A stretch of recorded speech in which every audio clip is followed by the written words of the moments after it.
you give us, just maybe what are some tips of being, running a solid laundromat business and growing that into something that can help you design your life the way you want it.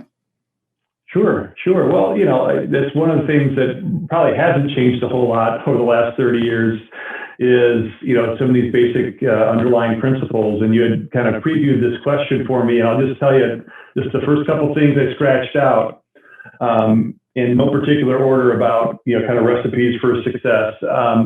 We had a great webinar we filmed right here yesterday on creating an attendant training program. And we had a couple of our peers, Ken Barrett and Yvette Morton-Williams, came on and just talked about how they put their program together. And what it was just top of mind for me, Jordan, was just invest in the attendant training. And that's dollars and time. And it's not just, all right, welcome to your new job as a laundromat attendant. Go work a shift with Sally. She's my best attendant. You're going to work a shift together, and then off you go. That's what I'm seeing among best practices is having an actual program, having a protocol, having policies and procedures, and investing the time and energy to have the best possible attendance. Because, we talk a lot about new investors and people getting into the business, and one of the several things I try to say to kind of sober, that view is, look, you're going to spend a couple hundred to several $100,000. And the one person who has the most to do with your success is the minimum wage attendant who's visiting with customers every single day. Yeah.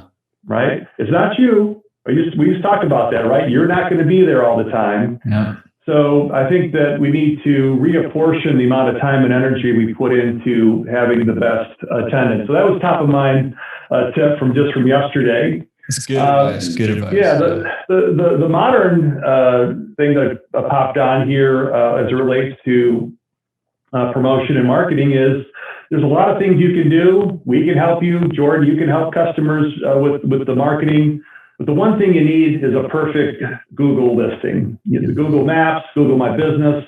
If you're going to get one thing right, make sure that the people that are looking for you, and they're looking for you on their smartphone, that they can find you. And it sounds rudimentary. It sounds like the bar is low. But if you do that, that's a distinct competitive advantage in the laundromat business because most of your competitors are not doing that. How much does that cost? Free. Yeah, zero. And even if you hire someone to help you with it, you're not talking big bucks, but we're talking about a big return. Real quick, I love that. And as somebody who owns a marketing and website design company specifically for laundromat owners, I would say that having a good, solid Google My Business listing that you keep up to date is more important even than your website, because I would agree. Most people are going to go on their phone to their Maps app or to Google and search laundromat near me when they're looking for a laundromat. And whatever laundromats pop up on that map or at the top of Google there, that is where they're going to go first, right? And if they come to your store first, you have the opportunity to keep them as a customer, right?